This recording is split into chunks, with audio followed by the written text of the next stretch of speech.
Ok, buenas noches, bienvenidos a este nuevo Diálogos al Café Marcos Escudero, esta vez con un tema que es actual a pesar de 200 años. Bueno, esta noche tenemos como tema Bolivia Bicentenario de qué. Así que para encarar este desafío de Diálogos al Café, tenemos y les agradecemos la presencia tanto de Walter Awad y de Gonzalo Mendieta. Sobre todo me alegra que esté Gonzalo porque es bastante quita, como decimos en la yachta. No sé si sabes qué es quita, es aquel que se corre.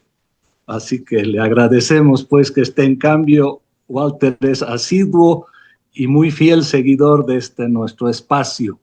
Bueno, con la presencia de ambos, vamos a iniciar esta sesión y lo vamos a hacer en una forma tal de diálogo que enriquezca pues los elementos que son las incógnitas que estaban en la presentación que ha puesto Roberto. Y yo, para calentar motores, quisiera leer algo que publiqué justamente hace 10 años en un artículo que lo llamé El largo y sinuoso parto libertario del Alto Perú. Y digo, a pesar de estar a las puertas de la celebración de los 200 años de la proclamación de la independencia del Alto Perú, hoy República de Bolivia, los historiadores no cesan en sus disquisiciones respecto a las causas que obligaron a los habitantes de la antigua audiencia de Charcas a esperar 16 años de la constitución de las juntas de Chuquisaca y La Paz hasta la firma del Acta de Independencia el 6 de agosto de 1825, periodo en que diversos alzamientos en las principales ciudades de la audiencia, la constitución de republiquetas, la llegada de 3 ejércitos auxiliares de las provincias unidas del Río de la Plata, las sangrientas represiones de los enviados de la metrópoli y el primer frustrado intento libertario desde el norte por parte del Ejército Libertador de la Gran Colombia al mando de Andrés de Santa Cruz, al fin tiene su punto de inflexión definitiva con la entrada a la paz del ejército victorioso en Ayacucho. Ciertamente fueron 16 años de incertidumbre para los hombres y mujeres que habitaban este territorio, en los que se intercalaron momentos de lucha, de zozobra y de tensa calma, antes de que Sucre, aconsejado por el doctor altoperuano Casimiro Olañeta y contra los deseos de Bolívar, emite el decreto de convocatoria a la asamblea que definiría el futuro del Alto Perú. Pero fueron solamente los sucesos apenas previos a esos 16 años a los que debemos remitirnos para encontrar la respuesta a tan aparentemente larga espera. Bueno, con esa introducción quiero pues que nuestros dos invitados puedan comenzar a hacer sus exposiciones. Gracias, Edmundo. Tu micrófono, por favor. Bueno, Walter, primero agradecerte tus conceptos de O'Connor. Yo soy tataranieto de Francisco Burdett O'Connor, así que me llega directamente. Y tienes razón, en esa época se necesitaba la participación de estos extranjeros, que eran bienvenidos, no eran maltratados ni nada. Incluso hay que acordarse de los exiliados argentinos, los exiliados de Rosas, que también se asientan en el territorio boliviano y rápidamente se introducen en la sociedad y tienen buenas relaciones con la sociedad boliviana, ¿no? Ese es un punto. No sé, Gonzalo, si quieres ampliar algo o Sí, por más bien favor. girar hacia algún punto. No, quería decir algunas cosas motivado por lo que ustedes conversaban. Primero, claro, uno de los notables que viene exiliado precisamente por Rosas es el primer Paz, ¿no? O sea, esa familia desciende de ese origen. Ese señor Paz no sabía con quién le iba a ir a su familia en estas tierras.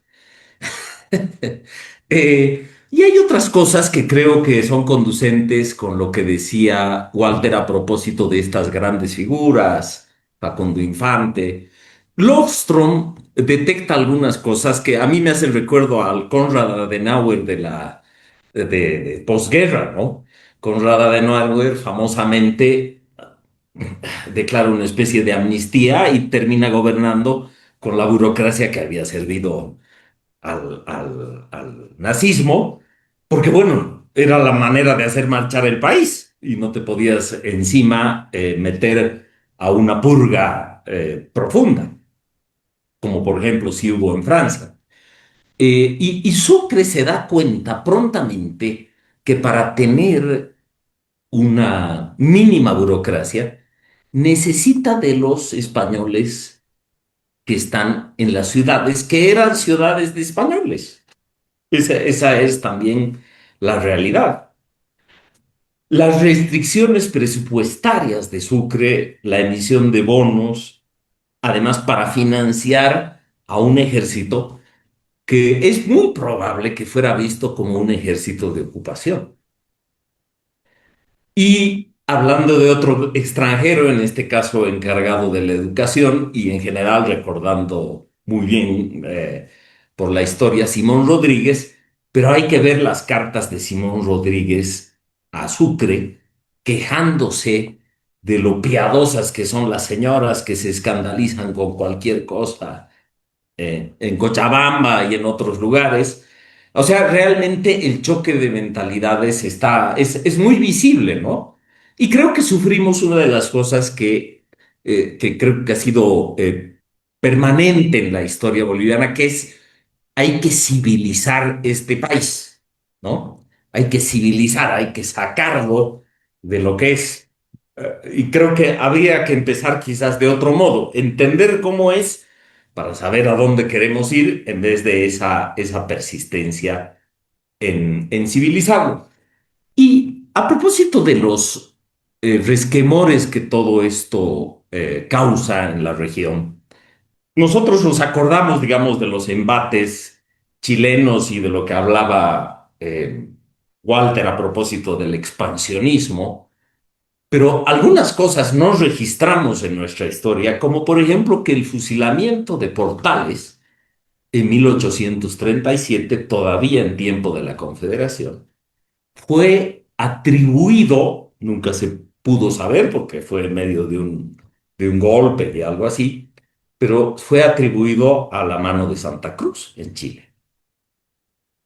O sea, así de grave fueron las relaciones y para los chilenos, o sea, como digo, su personaje principal nunca fue presidente, fue ministro, pero fue el organizador de ese estado que muriera en esas circunstancias y que pudiera atribuírsele la muerte al supremo protector de la Confederación Perú-Boliviana, te da cuenta de lo gravísimas que eran las tensiones en ese momento, ¿no? Eh, Creo que en ese lenguaje de agravios que hemos heredado de la independencia, en el que pucha, somos víctimas y venía Goyeneche del Perú y nosotros y le metemos la mitad de principios de la colonia, todo el lenguaje de agravios, que es una cosa bastante frecuente en la independencia, pervivió también, o sea, no nos damos cuenta de los miedos que causó la Confederación, pero sí estamos muy alertas de Yungay y de Pau Carpata y de lo mal que hizo el mariscal Santa Cruz en dejarlos ir a los chilenos, etcétera, ¿no? Pero creo que si uno se pone en una lógica de poderes, claro, toda esta reorganización de estos países promovía muchos recelos. Gamarra, por ejemplo, en su primera invasión, el Perú ya está al borde de una guerra con Colombia y no quiere un ejército colombiano en su retaguardia, ¿no? Entonces, como conversábamos cuando Walter estuvo acá en La Paz a propósito de la presentación de su libro, hemos heredado pues de nuestro fiero catolicismo las vidas de santos, ¿no? Y la verdad es que se sigue viendo incluso en cómo cuando nos inscribimos en algún eh, frente partidario o lo apoyamos, es símbolo de la perfección y de lo bueno, y el rival de lo malo, ¿no? Seguimos un poco en esa construcción un poco religiosa de la política. Y yo creo que estábamos exactamente más o menos en eso en esa época y esa mentalidad ha persistido.